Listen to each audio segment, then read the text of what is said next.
오늘도 주의 말씀 상고할 때 주의 성령께서 말씀을 잘 깨닫고 순종하는 은혜를 더하여 주시기를 원합니다. 오늘 말씀도 십계명을 설명하는 십계명의 상세법으로서의 율례, 곧 십계명의 정신과 원리를 따라서 행해야 하는 십계명의 하위법으로서 구체적인 시행 세칙인 실천 항목들을 가르쳐 주시는 내용들입니다. 십계명의 정신은 우리 성도님들 잘 아시는 것처럼 하나님 사랑과 이웃 사랑입니다. 예수님께서 마태복음 22장 37절로 40절에서 십계명을 이렇게 요약해 주셨죠. 내 마음을 다하고 목숨을 다하고 뜻을 다하여 주 너희 하나님을 사랑하라. 이것이 크고 첫째 되는 계명이요 둘째는 내 이웃을 내 몸과 같이 사랑하라. 이렇게 말씀해 주셨습니다. 그래서 1계명에서 4계명을 요약하면 마음과 목숨과 뜻을 다해 하나님을 사랑하라, 이렇게 요약이 되는 것이고요. 5계명에서 10계명을 요약하면 내 이웃을 내 몸처럼 사랑하라라는 말씀입니다. 오늘 본문에서는 이렇게 크게 하나님 사랑과 이웃을 사랑하는 삶을 여러 가지 모습으로 설명해 주고 있는데요. 하나님 사랑과 이웃 사랑은 구원받은 성도들의 마땅한 삶의 모습입니다. 성경에서 거룩하다라는 말이 있는데요. 이 거룩이라는 말은 성결하여 죄가 없다라는 의미도 있지만 그보다 먼저 구별되었다는 뜻입니다. 바로 하나님 사랑과 이웃 사랑의 삶이 성도로서 마땅한, 구원받지 않은 세상 사람들과 비교해 볼 때 구원받은 성도들이 가야 하는 거룩한 삶이죠. 구별된 삶입니다. 하나님을 닮은 모습으로 하나님의 자녀된 자들이 아버지 하나님을 닮아 거룩하게 구별된 삶을 사는 것이고, 그리스도의 제자와 신부된 자들로 부르심을 받은 저와 여러분이 예수님의 제자로서 또한 그리스도의 신부로서 그리스도를 닮은 모습을 살아가는 것, 이것이 하나님 사랑, 이웃 사랑, 거룩한 삶이란 말씀입니다. 그래서 이렇게 하나님을 따라 거룩하게 살다 보면 자동적으로 죄악된 세상과 구별되다 보니 자연히 성결하고 죄와 동떨어진 삶을 살게 되는 것입니다. 이 거룩한 삶, 세상 사람들과 구별되는 이 삶은요, 수직적으로는 하나님과의 관계요, 수평적으로는 이웃과의 관계 속에서 바르게 살아가는 삶입니다. 우리 지난주에 살펴본 대로 오늘 본문 앞에 있는 18절로 20절에서는 우상을 숭배하는 무당, 우상 숭배의 일환으로 짐승과 행음하는 자들, 다른 신에게 희생을 드리는 이 우상 숭배자들을 다 죽여서 멸하라, 하나님께서 그렇게 말씀해 주셨습니다. 하나님만 섬기라, 이 말씀이죠. 우상과 죄는 용납하지 말고 거룩한 삶을 살라는 것입니다. 그리고 오늘 우리가 출애굽기 22장 31절 마지막 절 말씀을 보면 이렇게 말하죠. 너희는 내게 거룩한 사람이 될지니 들에서 찢긴 것에 고기를 먹지 말고 개에게 던질지니라, 이렇게 말씀을 합니다. 들에서 짐승에게 찢긴 것, 그러니까 육식동물인 사자나 곰이나 이리와 같은 짐승들이 사냥하여 먹고 남긴 것은 먹지 말라, 이렇게 말씀하십니다.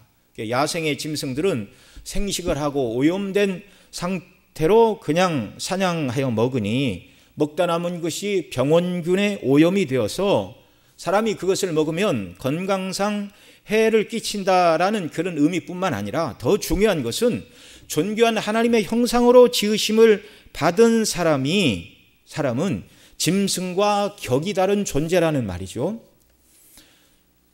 하나님의 형상으로 지으심을 받은 인생이 어떻게 짐승이 먹고 남은 것을 먹을 수 있느냐. 사람이 먹다가 남은 것을 짐승에게 줄 수는 있지만 짐승이 먹다 남긴 것을 사람이 먹는 것은 짐승의 수준으로 내려가는 것이죠. 그래서 더럽고 추하고 혐오스러운 것이 아니어도 하나님은 자녀들에게 좋은 것을 주심을 믿고 단호하게 더러운 것은 버리라. 여러분, 이게 이제 거룩한 삶의 한 국면인데요. 짐승에게 찢긴 것을 먹지 않는 것만이 거룩한 삶이 아니라 앞서 말씀드린 대로 18절에서 20절에서 말하는 우상 숭배자들을 다 멸하고 우상 숭배를 용납하는 삶을 살지 않고 오직 하나님 한 분만을 사랑하고 섬기며 살아가는 것, 수직적으로 하나님과의 관계에서 이것이 경건한 삶입니다. 거룩한 삶입니다. 그리고 31절에서 거룩한 사람이 되라 이렇게 말하죠. 거룩한 사람이 되라. 하나님 앞에 거룩한 사람이 되라. 들에서 찢긴 것만 안 먹는 것이 거룩한 것이 아니라 지금 31절에 거룩한 삶, 그리고 18절로 20절에서 우상 숭배를 용납하지 않는 거룩한 삶을 말씀하시고, 그 사이에 21절 이하의 30절까지 기록된 모든 말씀이 하나님의 백성으로서 하나님 앞에서 거룩하게 살고 이웃과의 관계에서 사랑을 실천하는 거룩한 삶이 무엇인가를 말씀해 주고 있는 대목입니다. 그것이 바로 사람과의 관계에서는 이방 나그네를 압제하지 말라는 것이고, 고아와 과부에게 해를 끼치지 말고 가난한 자를 불쌍히 여기라. 이것이 사람과의 관계입니다. 그리고 재판장과 유사를 저주하지 말라. 하나님이 세우신 권위와 질서에 순복하라는 말이죠. 그리고 하나님 주신 첫 수확의 열매, 그리고 짠 포도주와 기름과 같은 이런 것들, 그리고 초태생, 사람이든지 짐승이든지 처음 난 것을 구별하여 하나님께 드리라. 이 모든 것이 다 거룩한 삶의 방편입니다. 여러분, 나는 하나님 사랑합니다 이렇게 말하고, 나는 하루에 기도를 오래 하고 성경도 읽고 어디를 갈 때 그렇게 막 잘 뛰지도 않고 말도 조심조심하고 누구를 욕하거나 흉본 적도 없고 나름대로 거룩하게 살려고 애를 씁니다. 이것만이 거룩이 아니라 진정한 거룩은 하나님을 경외함과 동시에 이웃사랑을 실천하는 것이 진정한 거룩한 삶이다. 이걸 가르치고 계십니다. 이것은 사도 바울이 로마서 12장에서 너희 몸을 하나님이 기뻐하시는 거룩한 산 제사로 드리라. 이는 너희의 드릴 영적 예배니라. 너희는 이 세대를 본받지 말고 오직 마음을 새롭게 함으로 변화를 받아 하나님의 선하시고 기뻐하시고 온전하신 뜻이 무엇인가 분별하라. 하나님의 선하시고 온전하시고 기뻐하신 뜻을 따라 자기를 온전히 드려 거룩한 산 제사로 자기를 드리는 삶, 이것이 영적 예배, 이것이 하나님이 기뻐하시는 성도들의 삶입니다. 거룩한 삶입니다. 오늘 본문에서 하나님 백성의 거룩한 삶을 다루는 하나님 사랑과 이웃 사랑을 어떻게 말씀합니까? 먼저 21절부터 24절까지 말하는 이웃 사랑에 대해서 살펴보겠습니다. 우리 21절 말씀 같이 읽습니다. 시작. 너는 이방 나그네를 압제하지 말며 그들을 학대하지 말라. 너희도 애굽 땅에서 나그네이었음이니라. 아멘. 자, 이웃 사랑의 첫 번째는 이방 나그네를 압제하거나 학대하지 말라는 것입니다. 왜 그래야 되는가는 이제 뒤에 가서 더 설명을 드리고요. 그 다음 두 번째로 22절로 24절 말씀 같이 읽습니다. 너는 과부나 고아를 해롭게 하지 말라. 내가 만일 그들을 해롭게 함으로 그들이 내게 부르짖으면 내가 반드시 그 부르짖음을 들을지라. 나의 노가 맹렬함으로 내가 칼로 너희를 죽이리니 너희 아내는 과부가 되고 너희 자녀는 고아가 되리라. 두 번째 이웃사랑은 같은 이스라엘 사람들 중에 첫 번째 21절에서는 이스라엘과 함께 거하는 이방 나그네를 학대하거나 압제하지 말라는 것이었고, 두 번째는 같은 이스라엘 백성들인데 남편과 아버지 곧 가장이 없어서 고아와 과부가 된 자들에게 해를 끼치지 말라 이렇게 말씀하십니다. 그들을 해롭게 하면 하나님이 들으시고 응답을 하시는데, 그러면 어떻게 되는가? 너희 아내는 과부가 되고 너희 아들은 고아가 될 것이다. 무슨 말입니까? 바로 고아와 과부를 해롭게 하는 그들을 하나님이 죽이시겠다는 겁니다. 거룩한 경고입니다. 세 번째로 25절로 27절 말씀 같이 읽습니다. 내가 만일 너와 함께한 나의 백성 중 가난한 자에게 돈을 꾸이거든 너는 그에게 체주같이 하지 말며 별일을 받지 말 것이며, 내가 만일 이웃의 옷을 전당 잡거든 해가 지기 전에 그에게 돌려보내라. 그 몸을 가릴 것이 이뿐이라. 이는 그 살의 옷인즉 그가 무엇을 입고 자겠느냐. 그가 내게 부르짖으면 내가 들으리니 나는 자비한 자임이니라. 아멘. 세 번째로 이웃사랑, 가난한 자들을 불쌍히 여기라. 그래서 돈을 꿔주면 체주같이 하지 말고 이자를 받지 말라 이렇게 말합니다. 오늘 이 시대하고는 좀 다른 얘기죠. 그 시대는 농경사회입니다. 그래서 돈을 꾸는 사람이 누구예요? 흉년이 들었거나 가족이 아파서 이렇게 병원 신세를 지거나 일을 못하거나 그러니까 다른 경제 수단이 없는 것입니다. 근데 이런 시대에 돈을 꾼다 그 말은 양식을 산다 그 말이죠. 네. 그런데 그런 자들에게 고리의 이자를 받으면 결국은 그 사람의 모든 재산을 팔아야 되고 집을 팔아야 되고 자신을 돈으로 팔아 노예로 떨어지게 되는 것이죠. 그렇게 하지 말라는 것입니다. 예. 여기 이 말씀 10계명을 우리가 다룰 때도 생각을 해봤지만 이 산업화된 이 시대에 칼빈은 적당한 이자를 받는 것이 합당하다 그렇게 가르쳤습니다. 고리를 받는 것은 잘못된 것이지만 그 시대와 이 시대 경제 개념이 다르다는 사실을 우리가 이해를 해야 됩니다. 그리고 또 겉옷을 전당 잡거든 26절 말씀이죠. 해가 지기 전에 돌려보내라 이렇게 말합니다. 뭐 옛날 이스라엘 영화 같은 걸 보면 아시겠지만 오늘처럼 우리 이렇게 몸에 딱 맞는 이런 옷이 아니라 천으로 되어 있어서 이렇게 머리만 뚫려서 이렇게 딱 쓰고 천으로 이렇게 허리로 묶고 이렇게 입는 옷들입니다. 이 겉옷임과 동시에 잘 때는 이 겉옷이 이불 배용이었습니다. 겉옷임과 동시에 이불이었습니다.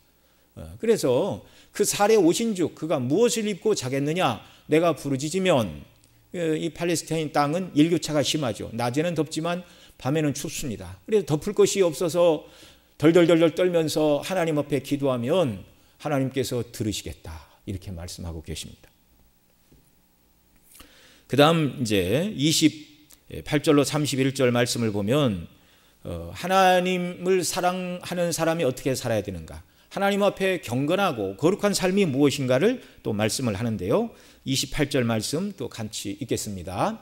너는 재판장을 욕하지 말며 백성의 유사를 저주하지 말지니라. 아멘. 여기 재판장으로 번역된 히브리어는 본래 히브리어는 엘로힘으로 이렇게 되어 있습니다. 하나님이라 그 말이죠. 영어 성경 NIV에서도 Do not blaspheme God 이렇게 말하고 있습니다. 하나님을 비난하지 말라 그렇게 말하고 있습니다. 자, 하나님께서 재판장을 통하여 판결하시니 재판장이라고 의역을 한 것이죠. 그러니까 백성의 유사는 지도자, 통치자를 말합니다. 그 다음 이제 두 번째로 29절로 30절 말씀 같이 읽습니다. 너는 추수한 것과 내 짜낸 즙을 드리게 더디게 말지니 너의 처음 난 아들들을 내게 줄지며 너의 소와 양도 그 일례로 하되 7일 동안 어미와 함께 있게 하다가 8일 만에 내게 줄지니라. 아멘. 그렇게 말하고 그렇게 하는 삶이 너는 내게 거룩한 사람이 되어야 한다 이렇게 말씀하고 계신 것이죠. 추수하여 거둔 곡식 이게 초실절에 첫 열매를 하나님께 드리는 것 더디게 말라. 그 다음에 또 짜낸 즙 포도주와 각종 기름을 말하는 것이죠. 이 첫 소산도 하나님 앞에 드리기를 아까워하거나 더디게 하지 말라 이렇게 말씀합니다. 그 다음에 처음 난 초태생 소와 양의 새끼는 물론이거니와 사람의 처음 난 장자도 하나님께 드려야 된다 이렇게 말합니다. 그래서 소와 양의 처음 난 이것을 드리는 건 난지 8일이 지난 후에 그 8일 동안 어미 곁에서 젖을 충만히 먹고 건강한 상태로 온전하게 되었을 때 그때 이것을 하나님 앞에 제사 드려야 된다 이렇게 말하고 있는 것이죠. 사람의 경우에도 태어난 지 8일 만에 할례를 행하라고 그렇게 말씀을 하셨죠. 그러면 사람을 하나님께 드리는 방식은 무엇입니까? 그건 대속의 값을 지불하는 것입니다. 이제 뒤에 가서도 살펴보도록 하겠습니다.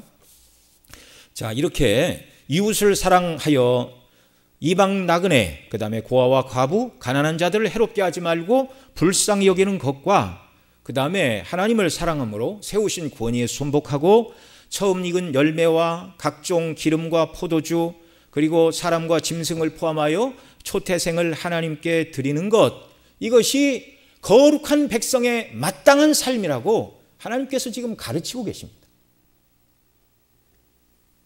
여러분 구약시대에 이들에게 주셨던 이 말씀이 그리스도 안에서 오늘 우리에게 어떤 의미가 있습니까?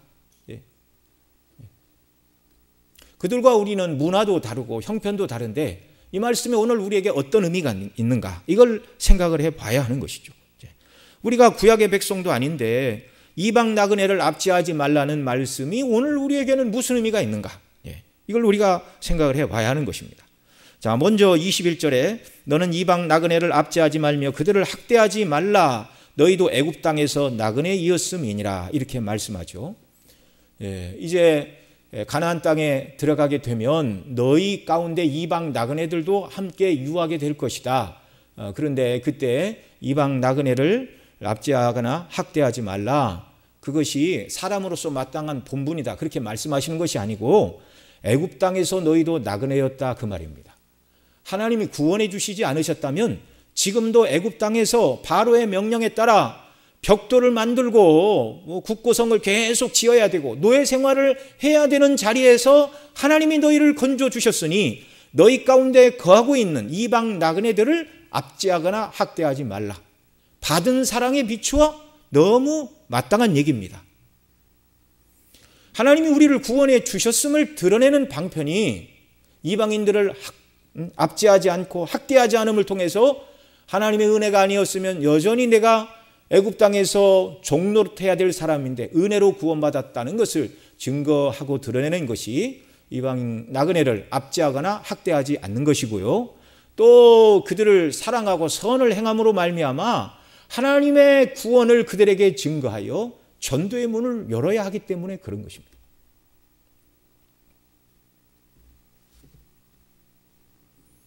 그러면 오늘 우리는 무엇입니까? 우리에게는 이게 무슨 말씀이죠? 똑같습니다. 우리도. 그리스도 밖에서 우리도 애굽의 노예들이었습니다. 애굽은 세상을 상징하는 것인데 세상과 죄와 사단과 사망의 권세 아래 매여 종노릇하는 자들을 하나님께서 이스라엘을 애굽에서 구원하실 때 문임방과 설주의 어린 양의 피를 바르게 하셨는데요. 바로 그것은 그리스도의 희생의 피를 예표하는 것이었습니다. 예수님의 피로 값주고 죄와 사망과 사단의 권세 아래 종노릇하던 저와 여러분을 역시 하나님께서 해방시켜 주셨습니다. 구원하여 주셨습니다. 그러니 이 놀라운 사랑을 어떻게 하라고요? 이방 나그네들에게 베풀어라. 이렇게 말씀하는 것입니다. 여러분, 우리나라도 이제 제가 학교 다닐 때만 해도 단일 민족, 배달의 민족 그랬는데 이제 더 이상 우리나라도 단일 민족 국가가 아닙니다. 저 농사 짓는 시골에 내려가면 초등학교 학생들 중에 40에서 50% 사이가 다 이렇게 다문화 가정의 자녀들로 이렇게 구성이 되어 있다고 부릅니다. 그럴 뿐만 아니라 이제 동남아 또 소련의 그런 해체된 국가들 또 중국, 조선족 동포들 할 것 없이 많은 사람들이 일을 하러 우리나라에 이렇게 와 있습니다. 이를테면 오늘날 그런 분들이 이방 나그네들이 되는 것이죠. 그리스도인들이 이런 일에 앞장을 서야 하는 줄로 믿습니다. 그래서 조선족 동포 또 러시아 선교회 또 여러 가지 베트남 무슨 선교회 여러 가지 이렇게 동남아 사람들을 모아서 선교를 하는 이런 일들 참 아름다운 일이죠. 우리가 가서 해야 되는데 그들이 이 땅에 찾아왔습니다. 우리가 그들을 선대함으로 말미암아 하나님의 사랑을 나타내야 되고 그들에게 전도의 문을 열어야 되는 것. 참 아름답고 합당한 일이죠. 지금 하나님께서는 이스라엘 백성들 애굽에서 구원하여 내셨고 그 다음에 지금 이 모든 말씀은 어디에 가서 그렇게 하라는 말씀이죠? 가나안 땅에 들어가서 이미 구원하여 주셨고 또 완전한 구원을 베풀어 주실 것을 약속하시고 지금 이 말씀을 하고 계시는 것입니다. 여러분, 어떻게 보면 저와 여러분이 또한 영적으로 볼 때 나그네 인생이라는 사실을 우리가 기억해야 됩니다. 그리스도 안에서 저와 여러분이 이미 구원함을 받았죠. 칭의 구원을 받았습니다. 그리고 장차 이스라엘 백성들이 가나안 땅에 들어가는 것을 비유하는 천국에 들어가는 완전한 구원이 완성이 될 것입니다. 몸의 구원이 완성이 될 것입니다. 성화의 구원이 완성이 될 것입니다. 지난주에 말씀을 드린 대로 역사의 마지막 끝은 어린 양과 신부된 교회의 어린 양의 혼인잔치로 역사가 끝을 맺는다 말씀을 드렸는데요. 바로 그 산 소망을 우리에게 주셨습니다. 그리스도 안에서 죄에서 구원하사 하나님의 자녀를 삼아주셨고 그리고 장차 임할 하나님의 완전한 나라를 우리에게 주실 것이니 이미 얻은 칭의의 구원, 그리고 하나님께서 베푸실 완전한 성화를 이룰 영화의 구원, 몸의 구원, 어린 양의 혼인잔치에 참여할 새하늘과 새 땅의 하늘의 소망을 가지고 이 땅을 살아가는 사람은 이 땅에서 이렇게 거룩한 삶을 살아야 한다는 것입니다. 이방 나그네를 선대하고 고아와 과부를 돌아보고 가난한 자들을 정말 긍휼히 여기는 이러한 삶, 이게 이미 은혜로 구원받았고 그리고 완전한 구원을 소망하고 있는 성도들이 살아가야 되는 삶입니다. 나그네 삶입니다. 나그네 삶.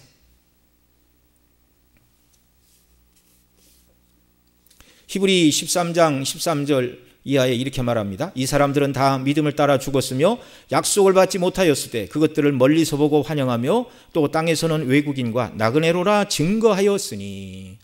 이게 아브라함과 사라를 이야기하고 그 다음 이 13절 말하는데요. 아브라함과 사라뿐만 아니라 그 앞에 언급되었던 아벨류의 노아를 비롯한 모든 신실한 믿음의 사람들의 삶이 무엇이었는가? 바로 믿음을 따라 죽었고 약속을 받지 못하였을 때 멀리서 그것을 보고 환영하며 땅에서는 외국인과 나그네로 증거하며 살았다. 모세가 그렇게 살았습니다. 저와 여러분이 그리스도 밖에서는 지옥을 향하여 가던 소망 없는 지옥을 향하여 가는 나그네들이었는데 이제 우리를 구원해 주심으로 말미암아 천성 본향을 향하여 가는 나그네들로 하나님이 저와 여러분을 바꾸어 주셨습니다. 너무나 놀랍죠. 여러분, 나그네 길입니다. 끝이 있는 길이라 그 말이죠.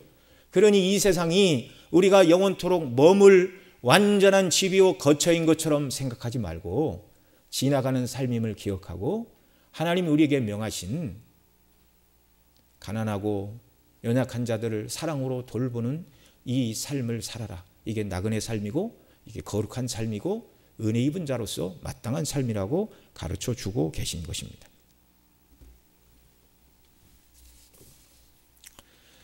자, 또 22절로 24절에 보면 고아와 과부를 해롭게 하지 말라.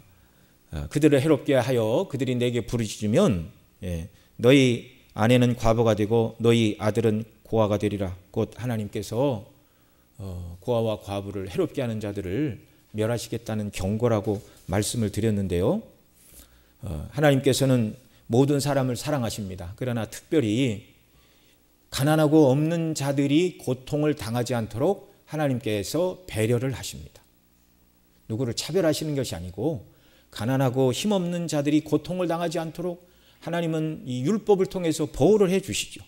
신명기 14장 28절로 29절에 보면 이렇게 말씀을 합니다. 같이 읽습니다. 매 3년 끝에 그의 소산의 10분의 1을 다 내어 내 성읍에 저축하여 너희 중에서 분깃이나 기업이 없는 레위인과 내 성중에 우거하는 객과 및 고아와 과부들로 와서 먹어 배부르게 하라. 그리하면 내 하나님 여호와께서 너의 손으로 하는 범사에 내게 복을 주시리라. 아멘. 이방 나그네를 압제하거나 학대하지 말라 말씀해 주셨는데 여기서는 그 말씀을 설명을 해주고 있죠. 유대 지파 중에 하나님께 기업을 받지 않은 레위인들 이들에게 11조를 드려서 살게 하고 뿐만 아니라 우거하는 객, 이게 이방 나그네들입니다. 이들에게도 너희가 바친 11조로 그들이 먹고 살도록 생계에 굶어 죽는 사람이 없도록 책임을 져야 된다. 그렇게 말하고 있습니다. 고아와 과부로 와서 먹게 하라. 책임지고 돌봐줄 가장이 없는 연약한 사람들, 사회적인 약자의 대표인 고아와 과부들에게 이스라엘 전체가 그들을 도와야 한다 이렇게 말씀하고 있습니다. 신명기 27장 19절에서는 객이나 고아나 과부의 송사를 억울하게 하는 자는 저주를 받을 것이라 할 것이요 모든 백성은 아멘 할지니라 이렇게 하나님 말씀하십니다. 하나님께서 그들의 보호자가 되어주시고 그들을 해롭게 하는 자들은 하나님께서 정말 저주를 내리신다. 아멘으로 화답하라. 이렇게 말씀하고 계십니다. 여러분 앞서 저와 여러분이 정말 애굽에서 구원받은 사람일 뿐만 아니라 이 땅 순례길을 살아가는 동안 나그네라고 말씀을 드렸는데요. 또한 영적으로 볼 때 저와 여러분이 고아와 과부와 같은 자들이었습니다. 예레미야가 5장 1절로 3절에서 이렇게 말합니다. 같이 읽습니다. 여호와여 우리의 당한 것을 기억하시고 우리의 수욕을 감찰하옵소서. 우리 기업이 외인에게, 우리 집들도 외인에게 돌아갔나이다. 우리는 아비 없는 외로운 자식이 오며 우리 어미는 과부 같으니. 이 말씀을 지금 언제 하고 있냐면 예레미야 애가 유다가 망한 다음에 슬픔 가운데 예레미야 선지자가 노래하는 것이죠. 바벨론의 침공으로 남자들은 죽고 포로로 끌려갔으니 실제적으로 그 땅에 고아와 과부가 넘쳐났을 뿐만 아니라 또한 영적으로 보호할 자가 없는, 울타리가 없는 고아와 과부의 신세가 되었다는 말입니다. 죄 때문에 그렇게 되었습니다. 죄로 인하여 하나님 앞에 심판을 받아 고아와 같고 과부와 같던 사람이 그리스도 밖에 저와 여러분들 아니었습니까? 그런데 하나님께서 그리스도 안에서 구원하여 주시고 우리의 모든 죄와 허물을 예수님의 피로 씻어 하나님 아버지께서는 저와 여러분을 자녀 삼아 주셨고 예수님은 정결한 주님의 신부로 저와 여러분을 삼아 주셨습니다. 얼마나 큰 은혜를 우리가 입었습니까? 그러니 우리가 우리 주변의 연약한 사람들, 사회적인 약자를 해롭게 하지 말고 사랑으로 돌보는 것, 이것이 경건이고 이것이 거룩한 삶이라고 하나님이 우리에게 가르치고 계시는 말씀을 우리가 들어야 하는 줄로 믿습니다. 세 번째로 25절로 27절에서는 가난한 자들에게 꾸이거든 채주같이 말고 별일을 받지 말며 옷을 전당 잡거든 해가 지기 전에 돌려보내라, 이렇게 말씀을 드렸는데요. 여러분, 우리가 이 불쌍한 사람들을 선대해야 되는 이유는 하나님이 그들이 부르짖으시면 내가 듣고 너희에게 벌을 내리리라, 이렇게 하나님의 심판이 무서워서 그렇게 해야 하는 것은 아닙니다.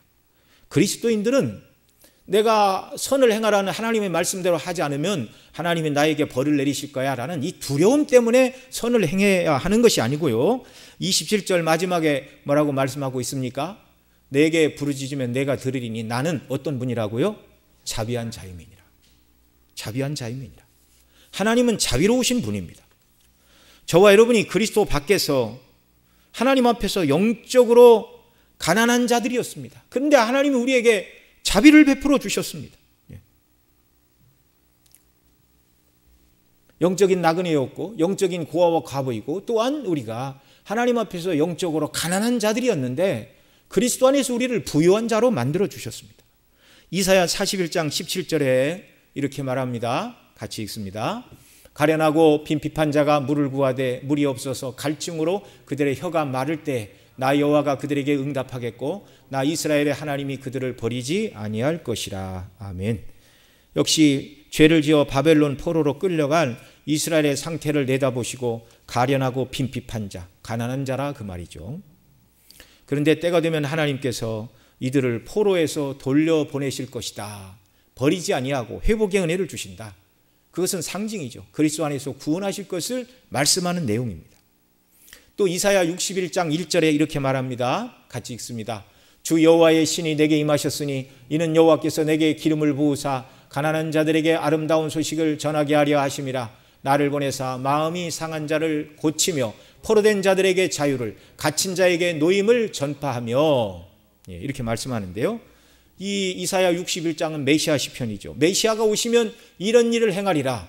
그래서 예수님께서 공생애를 시작하시면서 나사렛 회당에 들어가셔서 읽으신 성경이 바로 이 이사야 61장 1절 2절인데 이것을 읽으시고 우리 주님이 뭐라고 그러셨냐면 오늘 이 말씀이 너희에게 응하였느니라.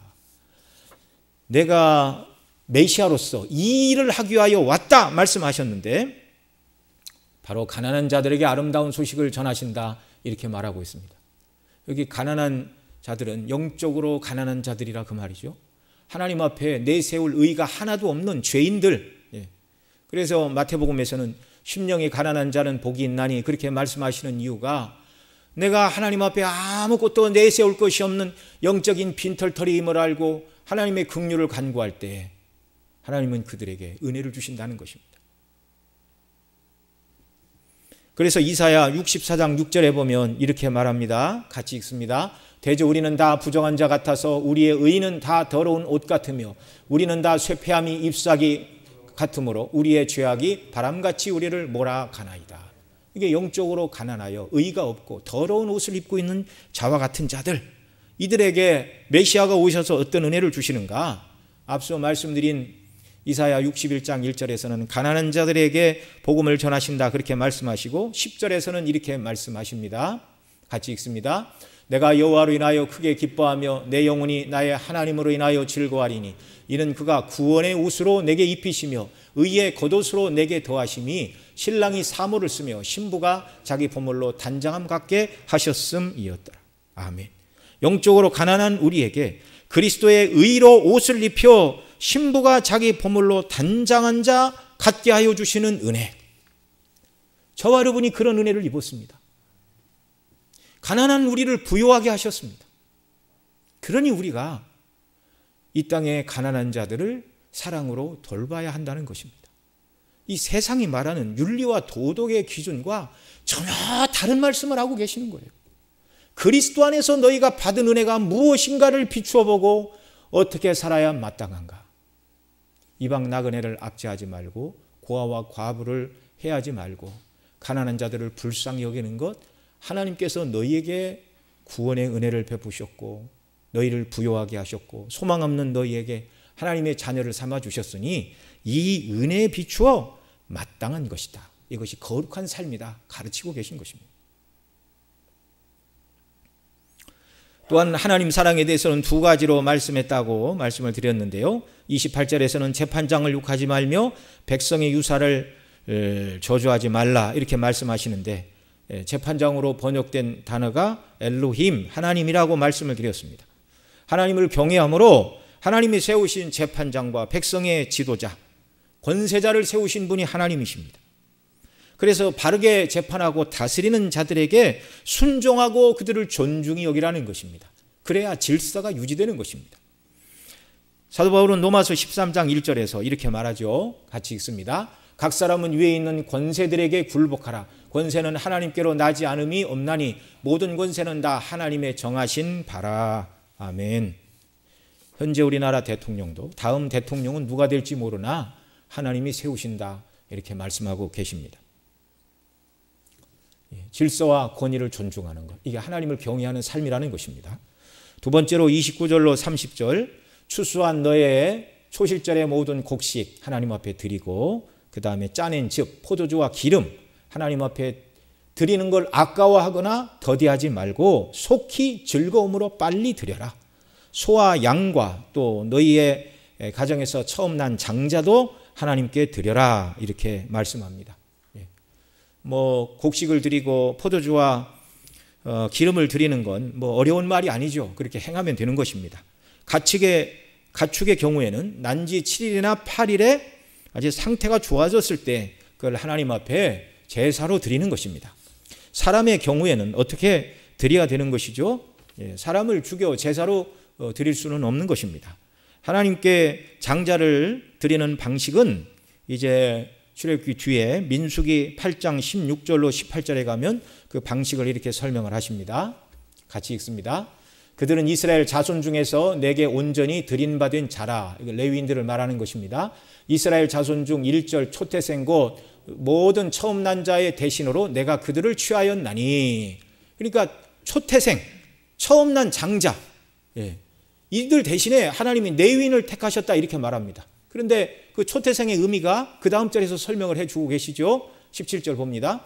이스라엘 자손 중에 처음 난 것은 사람이든지 짐승이든지 다 내게 속하였음은 이유가 뭐죠? 내가 애굽 땅에서 그 모든 처음 난 자를 치던 날에 내가 그들을 내게 구별하였음이니라. 이러므로 내가 이스라엘 자손 중 모든 처음 난 자 대신으로 레위인을 취하였느니라. 아멘. 자, 초태생을 바치라 하신 이유는 구원의 사건과 관련이 있습니다. 애굽의 모든 초태생들, 사람뿐만 아니라 짐승까지 처음 난 것들은 다 죽었는데 이스라엘 백성들에게 속한 사람이나 짐승은 하나도 죽지 않았습니다. 이유가 무엇이었죠? 대속이 치러졌습니다. 그것이 무엇이죠? 어린 양을 잡아 그 피를 인방과 설주에 발랐기 때문에 그렇습니다. 그 피는 십자가에서 흘리실 예수님의 피의 예표라고 말씀을 드렸죠. 자, 이스라엘의 처음 난 장자들을 내게 바쳐라 이렇게 말씀하시지만 사실은 장자뿐만 아니라 이스라엘 모든 사람이 애굽의 모든 사람들과 다 함께 하나님 앞에서 죄로 인하여 죽어야 되는데 모든 사람을 대표해서 하나님이 장자를 치신 것입니다. 그러니까 초태생은 그 뒤에 태어나는 모든 동생들을 대표하는 거예요. 그러니까 초태생은 모든 사람의 대표이고 그 초태생을 대신하여 하나님이 받으신 사람들이 누구라고요? 레위인들이라고요. 그래서 이 초태생들을 속하는 방식은 무엇입니까? 그 초태생들을 이렇게 대속하는 방식은 성전 세겔에 따라 장자 한 사람당 성전 세겔로 은 5세겔을 내라. 그 이제 민수기 18장 15절 16절에서 그렇게 가르쳐 주십니다. 자, 구약의 레위인들은 이스라엘 장자를 예표하는 것이었고 장자는 모든 사람들을 예표하는 것이었습니다. 그러니까 이 레위인은 이스라엘 구원받은 모든 백성들의 대표로서 모든 구원받은 자들이 하나님을 예배하고 섬겨야 되지만 그 일만 하면은 먹고 사는 일을 누가 합니까? 그래서 레위 지파를 하나님이 따로 구별하셔서 성전에서 하나님을 섬기며 예배하는 자들로 대신 그들만 받으신 거예요. 구약의 레위인은 구약의 첫 장자는 다른 말로 바꾸면 이 시대에 구원받은 저와 여러분들을 말하는 것입니다. 저와 여러분들 모두에게 하나님을 섬기는 드려지는 삶을 살라라는 것입니다. 이걸 신약의 사도 바울은 고린도전서 6장 19절 20절에서 이렇게 말씀하십니다. 같이 읽습니다. 너희 몸은 너희가 하나님께로부터 받은 바 너희 가운데 계신 성령의 전인 줄을 알지 못하느냐? 너희는 너희 것이 아니라 값으로 산 것이 되었으니 그런즉 너희 몸으로 하나님께 영광을 돌리라. 아멘. 하나님께 영광을 돌리는 삶. 앞서 말씀드린 로마서 12장 1절에서 말한 대로 하나님이 기뻐하시고 선하시고 기뻐하시고 온전하신 뜻을 따라서 선을 행하며 살아가는 것, 이것이 거룩한 산제사로 우리 자신을 하나님 앞에 드리는 영적 예배라고 말씀을 드렸는데요. 그것과 똑같은 말씀입니다. 바로 하나님 앞에 우리 자신을 드리는 삶이 무엇입니까? 앞서 살펴본 이방 나그네를 압제하지 않고 고아와 과부와 가난한 자들을 해롭게 하지 않고 불쌍한 자들을 긍휼히 여겨 도와주는 것입니다. 저와 여러분이 이방의 나그네처럼 지옥을 향하여 가는 소망 없는 그런 자들이었는데 천국의 백성으로 삼아 주셨고 죄로 인하여 아무도 지켜줄 자 없고 버림받은 고아와 과부 같은 자들인데 그리스도 안에서 하나님의 자녀와 그리스도의 신부 삼아 주셨다고 말씀을 드렸고요. 가난하기 짝이 없는 저와 여러분들을 의의가 없어 하나님 앞에 헐벗은 가난한 자들이었는데 그리스도의 의로 옷 입혀 주셔서 부요한 자로 만들어 주셨다면 하나님이 기뻐하시는 산제물로 너희 자신을 드리라. 너희 장자를 하나님께 드리라. 그 말은 레위인을 통해서 섬기게 하라. 레위인은 오늘 구원받은 저와 여러분이라고 말씀을 드렸는데 이것은 곧 우리의 삶으로서 연약하고 가난하고 힘없는 자들을 사랑으로 돌보는 것, 이것이 구원받은 사람으로서 마땅한 삶이요 이것이 거룩한 삶이라고 우리에게 가르치고 계신 것입니다. 이렇게 사는 것이 거룩한 삶인데요. 오늘 우리가 신약에 읽은 본문 야고보서 1장 22절로 27절에서는 이렇게 말합니다. 우리 같이 읽습니다. 너희는 도를 행하는 자가 되고 듣기만 하여 자신을 속이는 자가 되지 말라. 듣기만 하고 실천하지 않으면 자신을 속이는 자다, 그 말입니다. 누구든지 도를 듣고 행하지 아니하면 그는 거울로 자기 생긴 얼굴을 보는 사람과 같으니. 여러분, 사람이 거울을 보는 이유는 뭐예요? 이 가르마가 삐뚤어졌으면 새롭게 하고 얼굴에 뭐가 묻었으면 지우고, 그래서 거울을 보죠. 그런데 도를 듣고 행하지 아니하는 사람은 거울로 자기 생긴 얼굴을 보는 사람과 같으니. 그리고 24절 제 자신을 보고 가서 그 모양이 어떠한 것을 곧 잃어버리거니와. 거울을 시컨 보고 여기에 뭔가 묻은 것을 확인을 했어요. 그런데 띄지 않는 사람과 똑같다, 그 말입니다. 자유하게 하는 온전한 율법을 들여다보고 있는 자는 듣고 잃어버리는 자가 아니요 실행하는 자니 이 사람이 그 행하는 일에 복을 받으리라. 우리 행하는 모든 일을 다 하나님이 보고 계심을 믿으시기 바랍니다. 하나님께 드리고 연약하고 가난한 자들을 사랑으로 돕는 이 모든 문제를 하나님이 보고 계심을 믿으시고 그것이 하나님이 기뻐하시는 일임을 믿으시기 바랍니다. 그래서 교회는요, 정말 모든 역량을 동원하여 하나님의 이 사랑을 증거하는 선교와 전도하는 일에, 뭐 구제도 전도와 선교의 일환입니다. 선교와 전도의 일환으로서의 구제일 뿐입니다. 바로 이 일을 위하여 정말 하나님께서 우리로 하여금 하나님 앞에 드려지는 거룩한 삶을 살라고 말씀하는 것이죠. 그다음 26절 또 봅니다. 누구든지 스스로 경건하다 생각하여 자기 혀를 재갈 먹이지 아니하고 자기 마음을 속이면 이 사람의 경건은 헛것이라. 27절 큰 소리로 같이 읽습니다. 하나님 아버지 앞에서 정결하고 더러움이 없는 경건은 곧 고아와 과부를 그 환난 중에 돌아보고 또 자기를 지켜 새 속에 물들지 아니하는 이것이니라. 여러분, 이런 모습으로 저와 여러분이 살아갈 수 있기를 바랍니다. 이렇게 고아와 과부를 돌아보는 이 삶에 대하여 하나님은 상을 잃지 않겠다, 이렇게 말씀하고 계세요. 참 너무나 놀라운 일입니다. 너무나 놀라운 일. 마태복음 25장 34절로 40절에 보면 이렇게 말씀하고 계세요. 같이 읽습니다. 그때 임금이 또 오른편에 있는 자들에게 이르시되 내 아버지께 복받을 자들이여 나와 창세로부터 너희를 위하여 예비된 나라를 상속하라. 이 오른편에 있는 자들은 양입니까? 염소입니까? 양입니다. 양.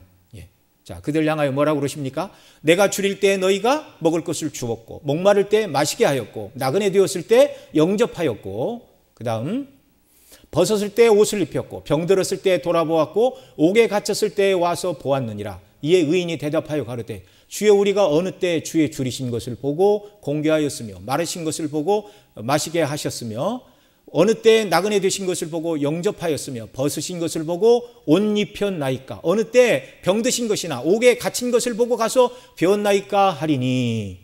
주님은 하늘에 계시잖아요. 우리가 예수님께 이렇게 해드릴 수가 없어요. 40절 임금이 대답하여 가라사대 내가 진실로 너에게 이르노니 너희가 여기 내 형제 중에 지극히 작은 자 하나에게 한 것이고 내게 한 것이니라 하시고. 여러분, 고아와 과부와 이방 나그네 가난한 자들을 불쌍히 여기고 그들을 도우라 말씀하신 하나님께서 그렇게 살아갈 때 우리가 행한 그 모든 것을 하나님 자신이 받으신 것으로, 예수님 당신이 받으신 것으로 그렇게 여겨주신다는 사실입니다. 주님을 어떻게 사랑할 수 있습니까? 바로 이웃 사랑을 실천하는 것이 그리스도를 사랑하는 사랑의 실천이라는 것이죠. 작은 자에게 한 것이 내게 한 것이니라. 우리가 하나님의 은혜에 감사하여 무심코 선을 행한 이 모든 것을 우리는 잃어버렸어요. 그래서 언제 그렇게 했습니까? 이렇게 묻지만 주님은 일일이 다 기억하시고 그것을 자기 자신에게 행한 것으로 여겨주시고, 그러고 뭐라고 그러시죠? 그 다음 갚아주십니다. 착하고 충성된 종아. 영원한 하나님의 잔치의 즐거움에 참여하라. 너무나 놀라운 은혜이죠.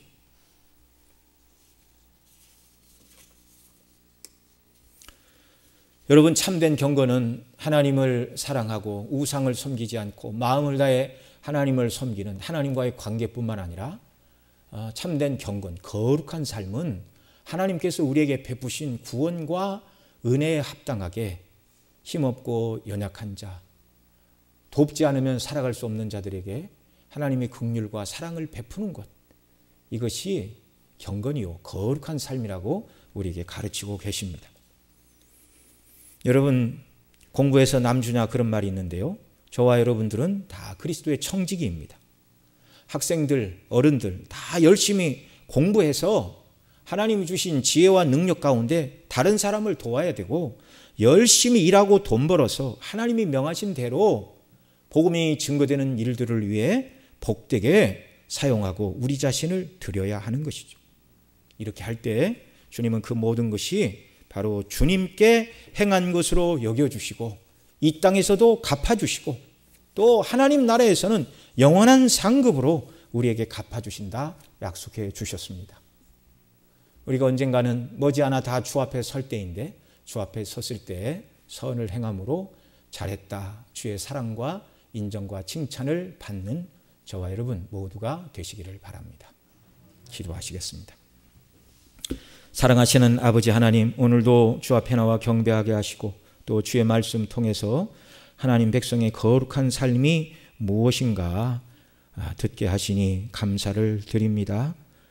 정말 우리가 하나님을 예배하는 일에 열심을 내야 되고 기도하고 금식하고 죄를 짓지 않기 위하여 하나님 앞에 바로 서기 위하여 애써야 될 뿐만 아니라 우리에게 주신 것을 가지고 연약하고 가난하고 힘없는 자를 사랑으로 돌보고 그들에게 선을 행하는 것이 거룩한 삶의 방편이라고 가르쳐 주셨는데, 주님이 우리에게 베풀어 주신 이 은혜에 합당하게 섬기는 삶의 자리로 나아가도록 은혜 위에 은혜를 베풀어 주시고 주께 잘했다 칭찬받는 저희들의 삶이 되도록 은혜로 함께하여 주옵소서. 이 모든 말씀 우리 구주 예수님의 이름으로 기도드리옵나이다. 아멘.